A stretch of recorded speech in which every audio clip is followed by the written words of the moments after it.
Bawa kami lebih lagi Tuhan untuk menikmati firman Tuhan. Berangkat daripada penyesatan begitu luar biasa di akhir zaman ini, kami rindu belajar tentang Tritunggal, tentang Bapa, Anak, dan Roh Kudus.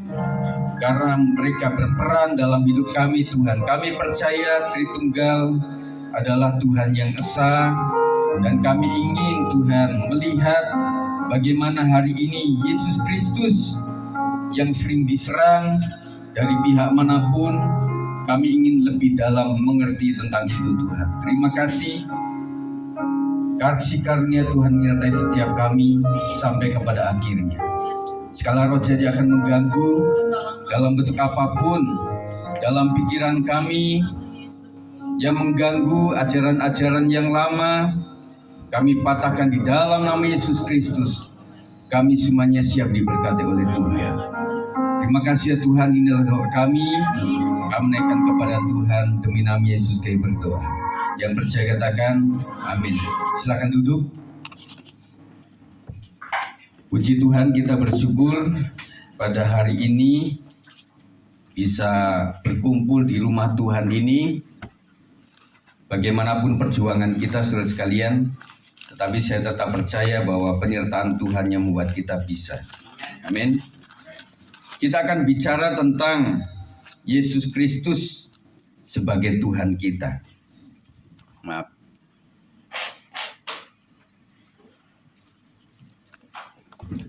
Yesus Kristus Tuhan kita. Terus sekalian, pembacaan kita nanti dalam Kolose 1 ayat 15 sampai 23 cukup panjang. Kita akan bergantian ya. Kolose 1 ayat 15 sampai 23. Saya ayat 15, Bapak Ibu Saudara sekalian ayat 16 dan seterusnya. Sudah?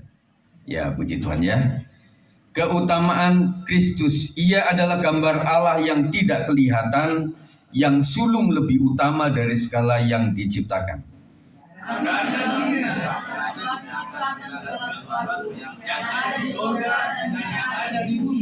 Yang kelihatan dan yang tidak kelihatan, baik singgasana maupun kerajaan, baik pemerintah maupun penguasa, segala sesuatu diciptakan oleh Dia dan untuk Dia. Ia adalah terlebih dahulu dari segala sesuatu, dan segala sesuatu ada di dalam Dia.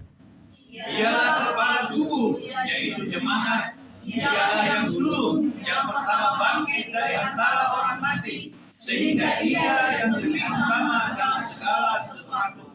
Karena seluruh kepenuhan Allah berkenan diam di dalam Dia, dan oleh Dialah Ia memperdamaikan segala sesuatu dengan dirinya, baik yang ada di bumi maupun yang ada di surga, sesudah Ia mengadakan perdamaian oleh darah salib Kristus. Juga kamu yang dahulu hidup jauh dari Allah dan yang memusuhinya dalam hati dan pikiran, seperti yang nyata dari perbuatanmu yang jahat, sekarang diperdamaikannya di dalam tubuh jasmani Kristus oleh kematiannya, untuk menempatkan kamu kudus dan tak bercela dan tak bercacat di hadapannya. Sama-sama. Sebab itu kamu harus bertekun dalam iman, tetap teguh dan tidak tergoncang, dan jangan mau digeser dari pengharapan Injil yang telah kamu dengar dan yang telah dikabarkan di seluruh alam di bawah langit, dan yang aku ini Paulus telah menjadi pelayannya. Puji Tuhan, saudara sekalian, kita adalah orang-orang yang setia kepada Tuhan. Banyak gempuran hari-hari, saudara sekalian. Para gembala juga berusaha bagaimana pasca COVID itu memang terjadi penurunan luar biasa. Minat untuk datang secara TKP itu surut, saudara. Kita enggak di sini, saudara. Nah, gereja-gereja besar mengalami itu. Dan mereka untuk menggait lagi begitu sulitnya, saudara sekalian. Dan bahkan ada yang dikasih pengasihan maksudnya dari gereja, ada yang dikasih apa-apa begitu saudara sekalian supaya mereka tetap di situ dengan syarat untuk menjadi jemaat gitu saudara. Dan berbagai gereja-gereja yang sudah sangat besar itu pecah juga. Nah, ada yang pecah secara baik-baik saja, ada yang tidak baik juga saudara. Tetapi puji Tuhan, saya bersyukur Bapak Ibu sekalian boleh ketemu lagi di tempat ini, itu adalah anugerah Tuhan. Amin. Kita ketemu lagi dengan Pak Wanggai. Mana Pak Wanggai? Ya Pak, puji Tuhan kita sudah kangen Pak Wanggai ya. Kita doakan terus perjuangan Bapak ini, dan puji Tuhan kita ketemu lagi. Dan juga teman-teman kemarin terima kasih sudah mengunjungi. Kemarin itu ada Nangboru Christine dan juga ada Pak Herman yang dioperasi katarak saudara sekalian. Puji Tuhan Amel ada di sini, kita mendukung terus dan terima kasih yang sudah berkunjung. Saya bilang yang mengunjungi adalah yang sakit juga. Jadi orang sakit mengunjungi orang sakit.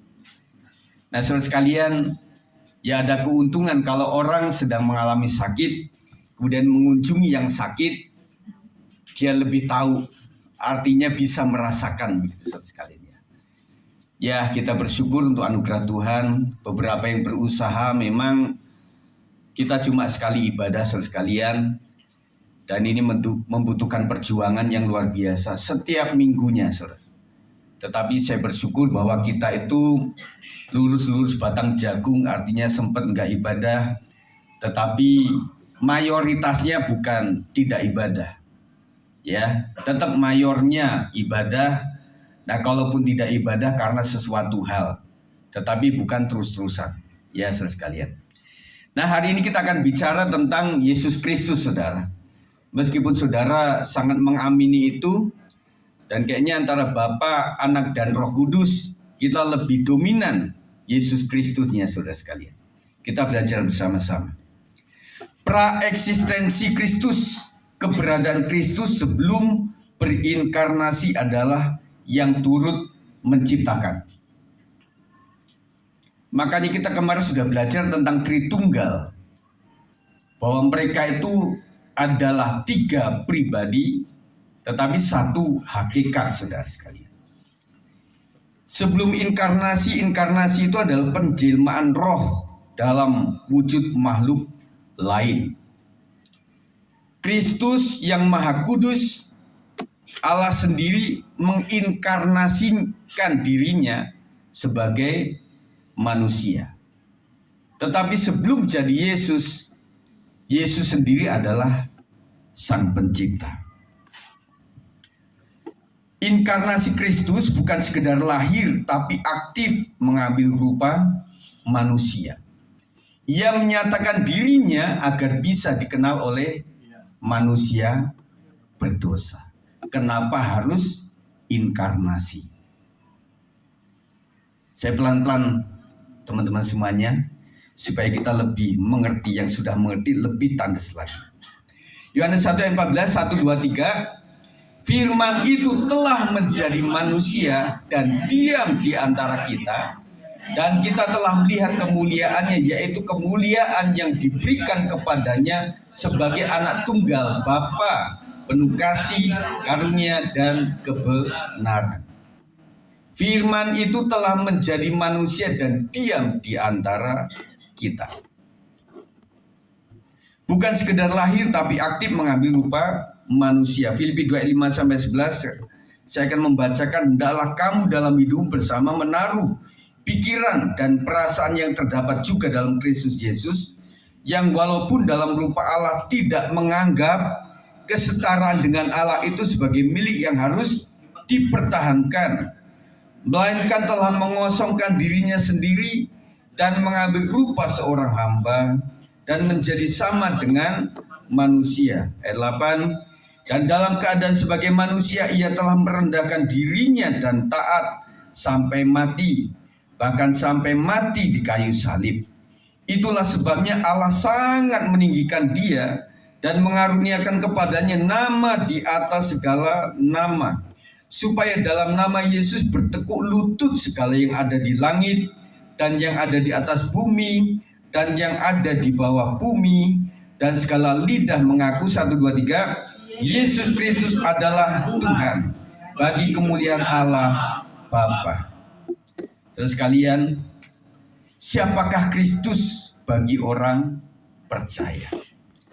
Yang pertama di dalam ayat 15 mengatakan ia adalah gambar Allah yang tidak kelihatan, yang sulung, lebih utama dari segala yang diciptakan. Karena Allah adalah roh, maka dia tidak kelihatan secara kasat mata. Aslinya begitu. Agar dia dikenal, maka dia menyatakan dirinya kepada manusia sebagai manusia juga. Lebih jelas lagi saudara ya. Tujuan dari pernyataan dirinya adalah untuk keselamatan manusia. Siapa yang melihat dan mengenal Kristus telah melihat dan mengenal Allah Bapa. Yohanes 14 ayat 9, 1, 2, 3. Kata Yesus kepadanya, telah sekian lama aku bersama-sama kamu Filipus, namun engkau tidak mengenal aku. Barang siapa telah melihat aku, ia telah melihat Bapa. Bagaimana engkau berkata, tunjukkanlah Bapa itu kepada kami. Di zaman murid saja saudara sekalian, tentang Tritunggal masih dipertanyakan. Jadi Bapa itu seperti apa Yesus? Tunjukkan kepada kami.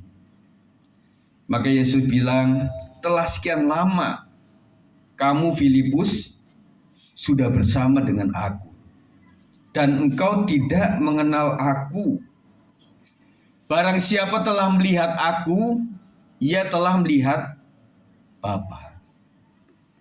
Bagaimana engkau berkata, tunjukkanlah Bapa itu kepada kami. Lebih dong saudara sekalian ya, tentang Bapa, Anak, dan nanti Roh Kudus saudara sekalian. Kita tahu bahwa mereka itu adalah pribadi, tetapi satu hakikat. Lebih jauh lagi, Kristus adalah gambaran Allah yang nyata sebagai firman yang menjadi manusia. Anak tunggal Allah yang sempurna menyatakan Bapanya. Yohanes 1:18, 1, 2, 3. Tidak ada seorang pun yang pernah melihat Allah, tetapi anak tunggal Allah yang ada di pangkuan Bapa, dialah yang menyatakannya. Jelas ya? Saudari masih bertanya-tanya, saya doakan supaya lebih jelas lagi. Saya mendoakan supaya Roh Kudus melindungi saudara sekalian, supaya tetap konsentrasi mendengar pengajaran ini sekalian. Yang kedua, Kristus adalah pencipta. Ayat 15-16 mengatakan, ia adalah gambaran Allah yang tidak kelihatan, yang sulung lebih utama dari segala yang diciptakan, karena di dalam dialah telah diciptakan segala sesuatu yang ada di sorga dan yang ada di bumi, yang kelihatan dan yang tidak kelihatan, baik singgasana maupun kerajaan, baik pemerintah maupun penguasa. Segala sesuatu diciptakan oleh Dia dan untuk Dia. Dia siapa ya? Yesus sendiri. Jadi Kristus adalah pencipta. Ada bidah itu berasal dari kata Arab yang mempunyai pengertian suatu ajaran atau aliran yang menyimpang dari ajaran resmi. Ada bidah yang mengatakan bahwa Yesus adalah ciptaan manusia biasa. Karena pemikirannya Yesus lahir dari Ibu Maryam kata mereka. Jadi Yesus itu ciptaan. Dia nggak bisa mengupas terlalu dalam bagaimana cara Ibu Maria mengandung. Bukan karena laki-laki, tetapi mengandung secara ajaib. Dan cuma satu-satunya di dunia ini, di mana seorang ibu mengandung daripada Roh Kudus.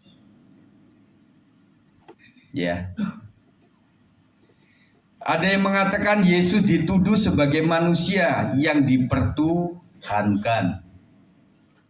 Nah, karena pemikiran tadi lahir daripada seorang ibu manusia, dan kemudian orang Kristen menjadikan dia menjadi Tuhan, begitu saudara. Ya, untung kita sudah cukup lama menjadi Kristen. Kalau kita menjadi orang non-Kristen mungkin pikirannya sama, saudara. Yesus itu manusia yang dituhankan. Mereka lanjutkan, mana sih yang namanya Tuhan kok bisa mati? Mana yang namanya Tuhan kok dipaku diem aja? Ya kan? Bisa lapar lagi, bisa ngantuk lagi. Dan kemudian ada yang terus merembuk itu, ya memang ada ajaran juga yang mengatakan, wah Yesus itu pura-pura saja itu. Waktu dipaku, aduh, padahal nggak sakit itu. Ada yang begitu. Wah, saudara sekalian, tentang Tritunggal itu banyak pengajaran yang luar biasa. Sekali lagi saya katakan, saudara sekalian, bagaimana cara menghadapi para apologet yang menurut kita itu sesat. Nggak usah kita main TikTok kemudian kita mencela si dia begitu ya. Yang penting kita tahu benarnya sesuai Alkitab, kita akan tahu bahwa dia itu bidah, bahwa itu nggak benar gitu, saudara sekalian. Kita nggak boleh menyerang orangnya, ya. Apalagi di tingkatan medsos ini ada aturan-aturan hukum secara IT dan lain sebagainya. Dan kita harus hati-hati, saudara. Yang penting kita tahu benarnya, yang salah akan kelihatan. Saya ulang, yang penting saudara sekalian tahu benarnya tentang Yesus, tentang Bapa, tentang Roh Kudus. Orang ngomong apapun masa bodoh teing, terserah mereka lakukan itu. Tetapi buat aku dan keluargaku, buat saya sebagai gembala dan jemaatku, kita harus tahu kebenaran yang benar-benar benar. Amin, saudara. Nah, saya pelan-pelan, saudara sekalian, untuk tahu ajaran yang benar, sumbernya mesti benar. Makanya saya berusaha, saudara sekalian, mengajarkan dengan pelan-pelan, meskipun beberapa orang agak ngantuk, saudara sekalian, terutama Gen Z, saudara. Kemarin saya mengikuti ya tentang seminar kepada ibu-ibu dari Dr. Rode Rini yang sempat kita panggil waktu youth oleh Bang Oto waktu itu, dan dia menjadi pembicara Gen Z itu seperti apa, saudara. Jadi Gen Z adalah anak generasi X maupun Y. Generasi X yang kalau sekolah itu pernah ditampar sama guru. Nah, waktu anaknya lapor kepada orang tuanya, apa yang dilakukan orang tua? Malah ikut menampar dia, saudara. Memang kamu yang nggak benar. Saya sempat, saudari, ditampar sama guru saya. Waktu saya SMA itu kan kecil lah. Ditampar guru yang tinggi besar, saudara. Waduh, itu pusing, langsung gelap, saudara. Untungnya saya nggak terjungkal, saudara. Nah, Bapak Ibu tentunya mengalami itu. Mengalami penggaris, ya. Misalnya cek kuku, ya. Sempat ya Pak Sinaga. Kalau cek kuku pasti mereka bawa itu. Sampai cek kulit yang busi, kata orang Jawa, itu dilakukan waktu itu. Sigit kecil waktu itu, wah bagaimana ini busi ini habis mancing di sawah. Kan yang namanya air rawa kan susah ya untuk bisa gilap lagi gitu ya. Saya sampai ludah, saya gini-gini sudah. Nah, anak zaman sekarang nggak bisa begitu. Setelah disurvei, anak-anak generasi youth kita itu lebih suka guru yang bukan killer. Betul ya? Mirsa, betul ya? Lebih suka guru-guru yang friendly, yang sahabat, saudara. Yang bersahabat dengan anak-anak. Yang lucu begitu, saudara. Dan itu yang mereka sukai. Kemudian Gen Z juga merupakan generasi yang multi, saudara. Karena waktu dia sedang nonton TV, dia sedang pegang HP, habis itu sambil makan.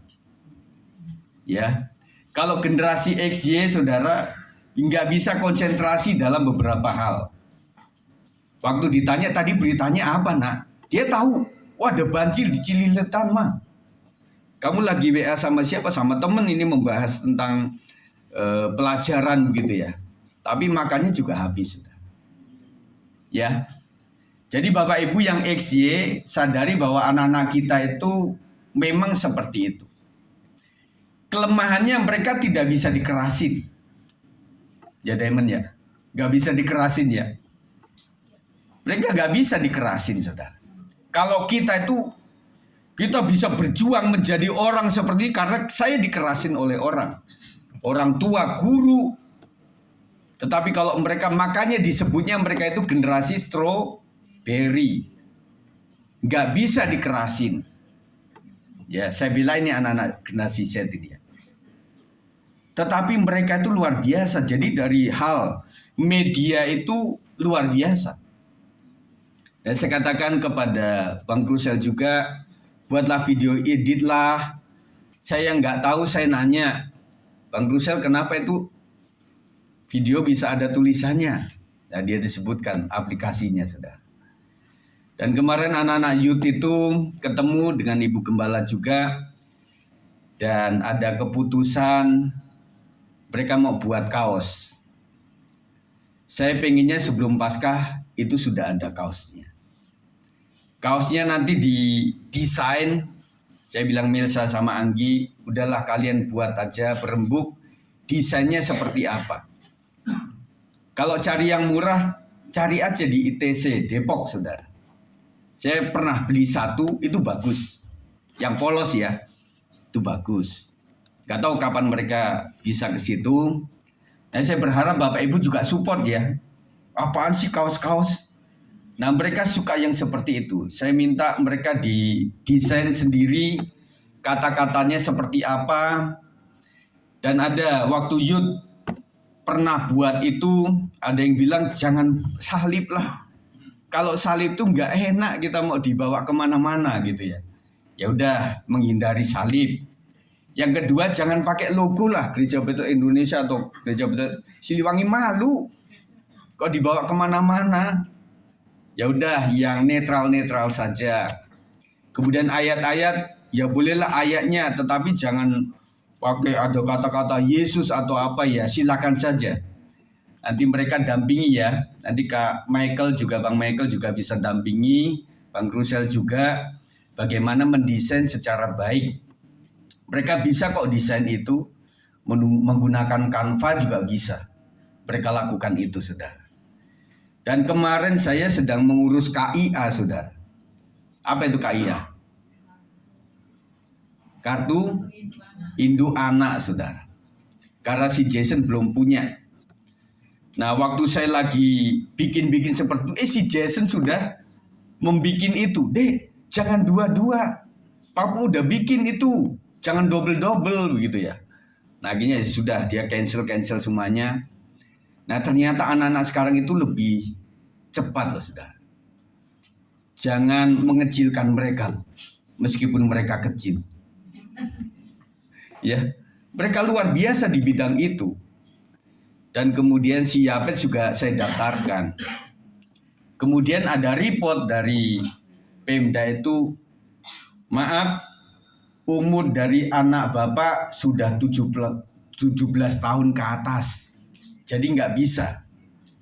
Jadi saya tahu KIA itu seperti pengganti KTP. Ya. Nah, nanti Klui harus punya itu, KIA itu. Dan modelnya semuanya dengan elektronik, saudara. Di situ diarahkannya ke kecamatan. Saya punya pengalaman. Waktu ke kecamatan, akhirnya diarahkan ke wali kota juga. Kemarin sama istri saya langsung ke wali kota saja. Akhirnya saya sudah daftarkan itu dan sudah ada reportnya bahwa sudah selesai. Akhirnya dicetak ke ATM, saudara. Siapa yang pernah ke wali kota? Angkat tangan. 1, 2. Nggak terlalu banyak. Pak, saya nggak angkat tangan karena saya nggak ngurusin apa-apa, Pak. Gitu, saudara. Jadi puji Tuhan, itulah anak-anak muda yang begitu luar biasa percepatannya, saudara. Ya, jadi saya bayangkan bahwa merekalah yang nanti akan menjadi generasi penerus kita. Amin. Makanya mesti ada regenerasi. Kita dukung youth dengan segala aktivitasnya. Saya tunjuk Kamilsa ini dan tolong dampingi para teman-teman semuanya untuk menjadikan youth ini menjadi kebanggaan buat kita. Kita sedang bergumul untuk anak-anak sekolah minggu juga karena tergantung orang tuanya juga. Kemarin ada teman yang WA saya, Pak Sigit, kapan sekolah minggu Paskahnya? Saya ingin membagikan buku dan juga cerita kepada mereka. Saya bilang belum ditentukan dan kemudian sesi ini anak sekolah minggu kami baru kecil. Temanku ini biasa berbicara di gereja-gereja yang punya sekolah minggu 50 sampai 100 sampai 200 sekalian. Saya rasanya nggak bisa Mbak Yeni, saya bilang kayaknya kita belum banyak yang bisa kumpul seperti itu ya.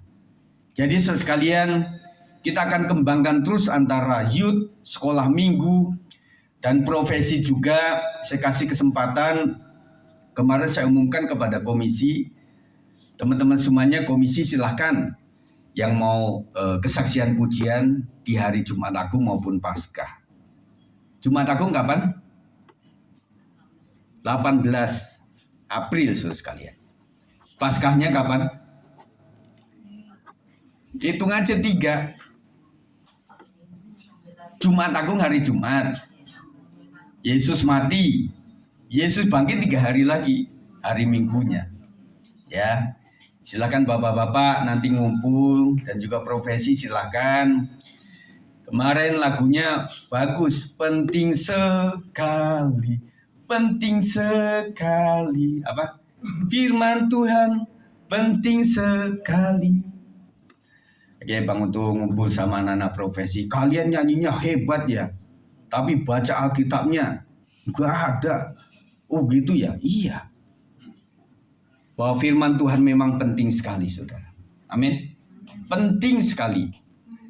Dan saya bersyukur tadi ketemu Pak Wanggai. Pak, saya juga baca itu yang Bapak posting ya Pak ya. Dari pembacaan kita saudara sekalian. Terserah Bapak Ibu sekalian. Kita secara lompat-lompat kalau anak-anak teologi mengalami itu. Karena sesuai kita ada pelajaran untuk PL, ada pelajaran untuk PB, dan ngacak-ngacak seperti itu. Nah saya buat sendiri dengan 5 pasal itu supaya urut dari Kejadian sampai Wahyu. Kurang lebih setiap hari itu hampir 24 jam lah. Saudara bisa baca kapanpun. Nah kalau saudara pengen sela yang betul-betul bisa dianalisa dengan baik, berhenti di situ. Yang ringan-ringan lanjut lagi saudara. Dan kemudian saya berusaha juga untuk membuat renungan itu dari pembacaan kita. Saya siap-siap di WBI, saya buat kemarin, saya posting ya kemarin. Kemudian di YouTube pun saya juga buat, saya posting lagi. Kemudian di Zoom juga saya buat sesuai dengan hari pembacaan kita, ayat the best-nya. Kemudian di PWP saya juga buat seperti itu saudara. Supaya apa? Paling tidak dari pembacaan-pembacaan itu ada ayat yang penting saya telaah di situ. Jadi Bapak Ibu sekalian, oh ini Pak Gembala sudah kasih analisa seperti inilah. Begitu saudara. Baik, saya akan lanjutkan saudara. Kedua ayat ini menegaskan tentang kemahakuasaan Yesus dalam hal menciptakan segala sesuatu. Yesus adalah pribadi yang turut aktif dalam penciptaan. Segala sesuatu diciptakan oleh Dia dan untuk Dia. Fakta bahwa Yesus adalah pencipta sekaligus menunjukkan kemahakuasaan dan keilahiannya. Amin saudara. Jadi Yesus itu seperti apa, siapa? Dari yang bisa menciptakan berarti Dia bukan sembarangan. Ya. Dan manusia menciptakan itu dari yang ada. Betul? Dari yang ada diciptakanlah beberapa hal, saudara. Tapi jangan menciptakan Pertalite menjadi Pertamax aja begitu, saudara. Itu lagi luar biasa. Titip pesan saudara sekalian, doakanlah Pak Prabowo ini sedang mengurusi banyak hal. Sedang mengurusi yang namanya, ya ada PT Stritek juga yang belum ngurusi koruptor juga. Kemudian belum ngurusin ini itu, para menteri juga belum ngurusin IKN, sudah terjadi banjir. Dan yang terakhir itu teman saya posting di Medan, di mana ya? Itu banjir juga tuh. Ya. Jadi luar biasa, banjirnya itu luar biasa. Tetapi jahatnya medsos, saudara sekalian, ada yang mengabarkan juga IKN banjir. Ya benar. Akhirnya ada seorang YouTuber yang dia posting, nih guys, lihat IKN ini nggak banjir. Kalian jangan kemakan hoax. Saudara sekalian. Jadi hati-hati di medsos, saudara. Tentang banjir kemarin juga ada yang diunggah yang tidak up to date gitu loh. Nggak up to date. Waktu kita lihat, serem banget ya. Oh nggak taunya itu banjir Aceh. Yang udah berapa puluh tahun yang lalu diunggah lagi, saudara. Jadi kalau hal-hal seperti ini saya suka lihat yang benernya yang mana sih sebenarnya. Begitu, saudara ya. Daripada kita ke IKN mahal, saudara. Iya. Yang ketiga, yang terakhir, Kristus adalah pendamai. Ayat 20 mengatakan 1 di sini ya. Dan oleh dialah ia memperdamaikan segala sesuatu dengan dirinya, baik yang ada di bumi maupun yang ada di sorga, sesudah ia mengadakan pendamaian oleh darah salib Kristus. Karena dosa, yang pertama, manusia berada dalam keterpisahan dengan Allah. Saya nggak usah terangkan, saudara sekali ya. Kenapa dosa itu memisahkan manusia dengan Allah? Ya udah saya bahas sedikit lah. Waktu itu ada gambaran seorang Lucifer itu jangankan malaikat lain, saudara. Lucifer sendiri terheran kagum dengan dirinya. Yang cakep, yang punya talent yang luar biasa. Akhirnya disinilah bukan kesalahan sih. Dia berpikir aku kan sempurna ya. Kenapa? Sorry.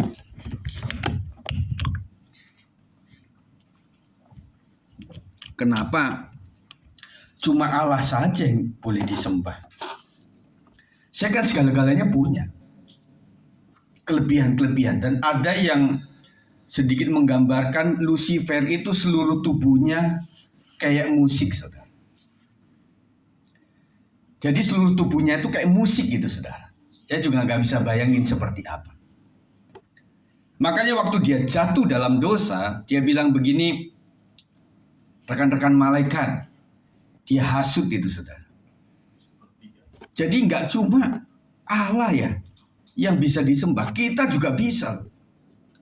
Akhirnya banyak yang ikut dia juga. Ya.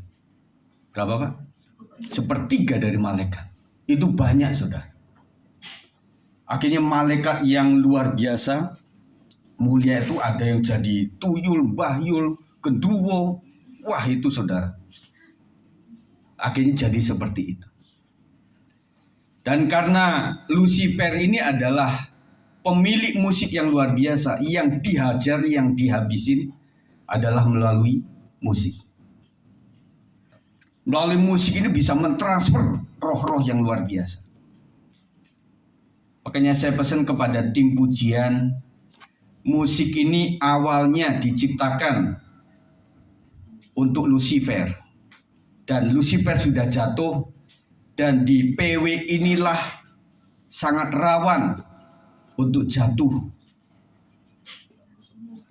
Dan salah satu Mongol pernah cerita. Jadi hati-hati tim PW yang di mimbar. Karena itulah yang menjadi ancaman daripada pengikut gereja setan. Bersyukur dia bertobat, saudara. Dan Mongol ini memang terkenal di medsos ya, adalah seorang stand up komedi yang paling mahal. Cuma 2, Cak Lontong sama dia. Ya. Lama-lama saya hafal, saudara. Ketika saya lihat video dia, ya itu saja sih sebenarnya yang dia lakukan. Tetapi yang heran itu adalah sesibuk dia, seterkenal dia nggak lepas daripada membaca firman Tuhan. Yang selanjutnya, waktu saya lihat itu ya, dia tidak tinggalkan gereja lama dia. Gerejanya kecil, banyak yang pengen dia itu lumayan kan, punya jemaat seorang Mongol, ya. Tetapi dia tetap setia di situ, saudara. Tetapi sebelum dia menjadi itu, saudara, wah luar biasa, saudara. Dia dari Manado sempat ditipu lah, akhirnya dia sempat jual koran itu di. Tapi dengan itu jadi bahan stand up yang luar biasa malah. Ya, tetapi dia nggak pernah lupakan membaca firman Tuhan. Penting sekali. Keadaan ini menjadikan manusia sebagai musuh Allah. Terpisah dengan Allah pasti musuh Allah. Dan musuh Allah pasti ke neraka. Kristus menyelesaikan permusuhan ini dengan tertumpahnya darahnya sendiri. Sehingga manusia yang percaya tidak lagi berada di dalam kutuk dan penghukuman kekal. Saudara harus bisa bayangkan, saudara. Kalau saya nggak ketemu Yesus, ya, saya akan dihukum kekal. Dan perjuangan saya secara pribadi tidak bisa menyelamatkan saya dengan amal perbuatan yang seperti apa. Kita sudah pernah bahas, kalau orang Kristen berbuat baik bukan untuk diselamatkan. Karena kita sudah selamat, saudara. Tetapi justru karena kita sudah selamat inilah kita melakukan karakter baik untuk orang lain. Lebih dari itu, setelah didamaikan dengan Allah, kita berhak menikmati hak warisan keselamatan karena kita adalah anak-anak Allah. Saudara yang merasa anak-anak Allah, angkat tangan sama saya. Jadi kalau jadi anak, terima warisan. Secara duniawi ada beberapa orang yang memang tidak terima warisan. Oleh karena mereka menjadi pengikut Kristus. Tetapi saya hibur, biarkanlah engkau tidak memiliki warisan dunia ini. Yang tidak kita bawa sampai kepada kekekalan. Tetapi kita punya warisan sejati, surga yang mulia. Mari para pemain musik. Dengan mengenal Yesus Kristus sebagai yang pertama penyataan wujud daripada Allah sendiri. Dengan mengenal Yesus Kristus sebagai sang pencipta sorga dan bumi. Dengan mengenal Yesus Kristus sebagai sang pendamai melalui pengorbanannya. Maka iman kita seharusnya semakin tidak tergoyahkan. Meskipun menghadapi pengajaran sesat tentang Tritunggal. Kita percaya saudara sekalian, jangan ada sesuatu apapun yang menggoyahkan iman kita. Amin. Kita sudah benar, sudah jalan kita itu. Dan kita percaya bahwa suatu saat semua lidah akan mengaku bahwa Yesus adalah Tuhan. Semua lutut akan bertelut. Amin, saudara. Dan jangan pernah tinggalkan Yesus Kristus. Suatu saat ada seorang YouTuber rohani, seorang pendeta yang dia berpesan, mari teman-temanku yang tinggalkan Yesus, kembalilah. Karena hukuman kekal akan menanti engkau. Saudara sekalian, ada firman Tuhan yang mengatakan yang terdahulu menjadi terkemudian. hari ini saudara masih setia. Tapi jangan terlalu bangga, saudara sekalian. Suatu saat kita bisa menyangkal. Kalau dari anak-anak muda, bisa jadi karena pekerjaan, dia bisa menyangkal Yesus. Karena jodoh, dia bisa menyangkal Yesus. Jangan sampai menghujat Roh Kudus. Menghujat Roh Kudus adalah dosa yang tidak bisa diampuni. Menghujat Roh Kudus itu adalah dengan pikiran yang normal, tanpa paksaan, dengan pikiran yang sehat. Dia menyangkal Yesus. Ada beberapa orang yang tidak sempat sampai kepada mendustai Roh Kudus karena pekerjaan, karena bisnis, karena apapun itu. Tuhan masih ada pengampunan buat mereka. Tetapi kita saudara sekalian tetaplah menjadi orang yang setia. Sekali Yesus, tetaplah Yesus. Kita naikkan pujian ini ya. Saya ganti. D. Dalam segala keadaan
ku ada, oh Yesus, ku cintakan selamanya. Katakan sekali Yesus, tetaplah Yesus. Sekali Yesus, selamanya Yesus. Harapanku tak akan hilang. Karena kasih-Nya sekarang ku ada, oh Yesus, ku cintakan namanya. Mari yang wanita menyanyikan pujian di dalam segala keadaan.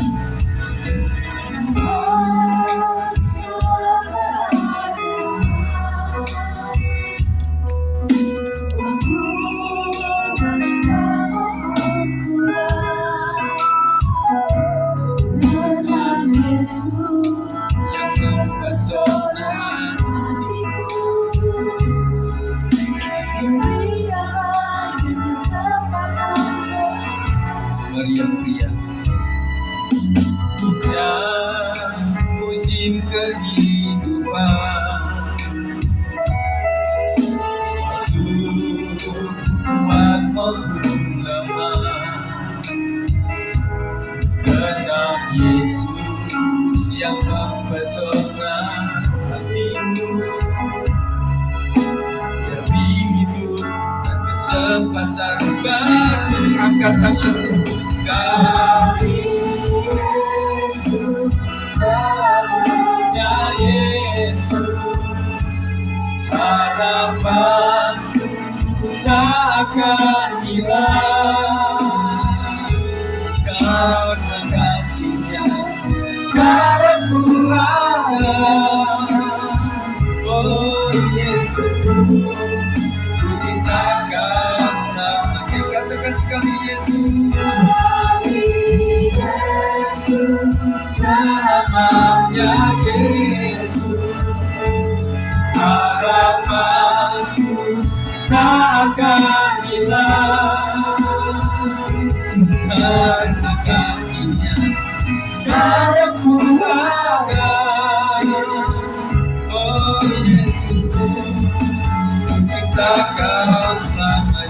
Kita bangkit berdiri, katakan sekali Yesus.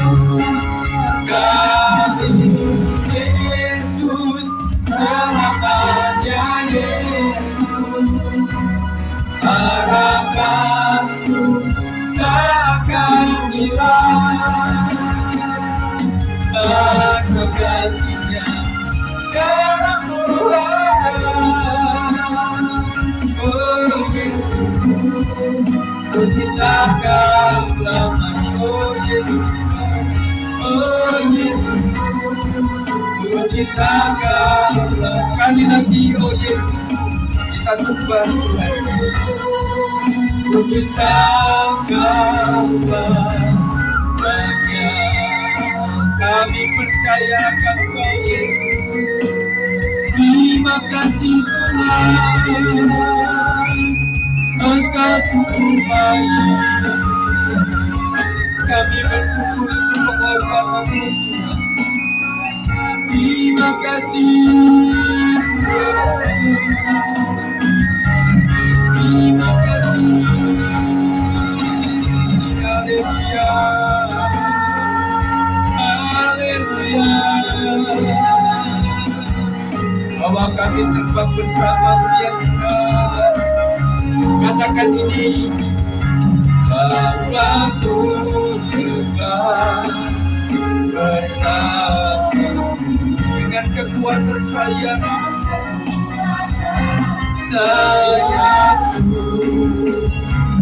bahwa ku berdiri dalam hati Tuhan bahwa ku terbang bahwa ku terbang bersama dengan kekuatan banyak-Mu. Haleluya. Lebih dalam lagi ku menikmati hadirat-Mu. Katakan haleluya. Haleluya. Haleluya. Puji Engkau. Haleluya. Haleluya. Haleluya. Ku bersyukur Kau sertai. Haleluya. Haleluya. Haleluya. Makasih Tuhan. Puji Engkau. Haleluya. Haleluya. Haleluya. Ku bersyukur beserta bangkai. Haleluya. Haleluya. Haleluya. Haleluya.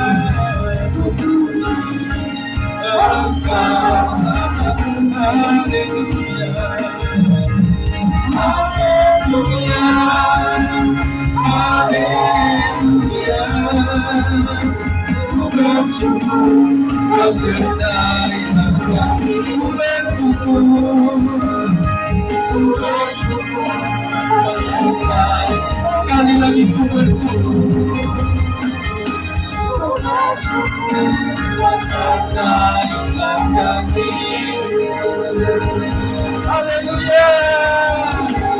Haleluya.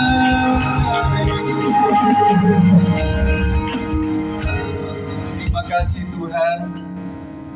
Immanuel sudah menyertai segala musim hidup kami Tuhan. Ketika kami susah, ketika kami senang, ketika kami sakit, ketika kami sehat, ketika kami memiliki uang ataupun tidak memiliki uang Tuhan, ketika kami memiliki pekerjaan ataupun sedang belum Tuhan, kami percaya Immanuel tidak pernah tinggalkan kami. Justru ketika kami bergumulah, kami bisa mengecap kebaikan Tuhan. Kami percaya kami adalah spesial bagi Engkau Tuhan, karena kami berharga di mata-Mu Tuhan.